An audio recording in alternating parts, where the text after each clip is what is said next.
I was mixing a song this other day and I was using one of the templates from the 6 free templates pack that I used to give away, and it was called the clean template, and little did I know that it was no plugins on it, and that was the intention behind the template. But in that scenario I had already imported all the tracks, put them in place, named them, colored them, everything was ready, and I already had a balanced static mix. And then I had to load up the plugins one by one, and it was really a drag of time, flow, energy, and everything. And then it occurred to me that why not take these 6 free mixing templates and unite them, make them into one, and it's yours to download. The link is in the description below, and in this video I'm going to show you exactly what it is. It's the way to a less cluttered mixing experience for you. It certainly has for me.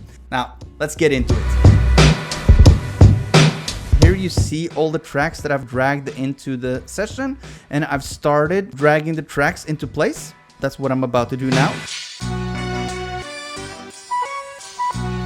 Right there, so I have all the tracks in place now. I'll hit Command A to select all and color regions by tracks. And then I can take away what I don't need. First off, I'll take away all the empty tracks now that I have removed the regions. And here we are. So what you see here in this template is a folder for drums, a folder for bass, a folder for instruments, and then we have the vocals folder, and it's actually 2 parts here. So we have the verse and the hook, or the chorus as you can call it, that goes to a bus called lead vox, and then we have the background vocals, which goes to another bus called backing vox, and those 2 go together into something called the Vox bus. And everything, drums, bass, and instruments, goes into the beat bus, or the instruments bus. And all of these 3 buses, along with the effects, goes into the mix bus, which in turn goes into the master bus. And we also have a mix bus print track. It's for you guys who are into using I/O, external hardware, printing it in. I have a guide right there, a 5-minute Logic Pro and hardware guide. You can check that out. Now I'm ready to start mixing. I can just start by checking the... So you see here I have -8 on the peak.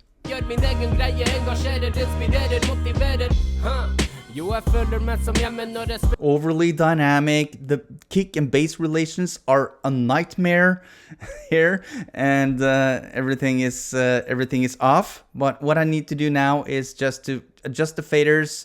I don't need to think about the plugins just yet. And then when I feel that I have a good balance, I can, for example, you do the top-down mixing approach. Start with the mix bus right here. Start with an EQ and start just tweaking and finding out the best possible balance. Then comes a compressor. This is set up like a VCA style compressor, like the SSL bus compression. An EQ for some character, not necessarily to make gigantic EQ cuts and boosts, but more to play with the drive right here. Insert some character. And you also see here on the limiter, you can have it more or less, you can have it almost release ready with -1 decibel of output level. But of course you can tweak this down to -3 maybe without much peak reduction, and then it will be ready for mastering as well. So you have really everything set up here. For example, the kicks are stacked into a track stack, so you can process all the kicks together. You can process the snares and the hats as single entities, sort of. This is really great for layering sounds. So typically, especially when producing hip-hop music and other electronic type of music, you would layer samples and blend them together, and here you can EQ and compress them together as well to glue them further. All instruments and vocals are neatly placed into folders, and then you have the effects folder right here, which consists of a short reverb, medium and long, and same with delays, something called the crazy effects, which is a blend between reverb and delays. And I typically use also the Supermassive from Valhalla, which is free. I encourage you to try that out. And then you have Fat Effects, which is sort of like a collection of modulators with an EQ before and a compressor at the end, which you can use to infer some interest into the tracks. And then you have a left and right effects channel, which is, for example, if you want to make something more stereo, you can pan something to the left, and then you can use the effects right to send some effects or reverb or delay or something into the right channel. So you get sort of like a balance between left and right, even though you're panning. So that's cool. I also often use this for vocals, for background vocals, to create some interest and some more stereo spread. Spreading out the vocals, especially the background vocals, into the background. So that's really cool.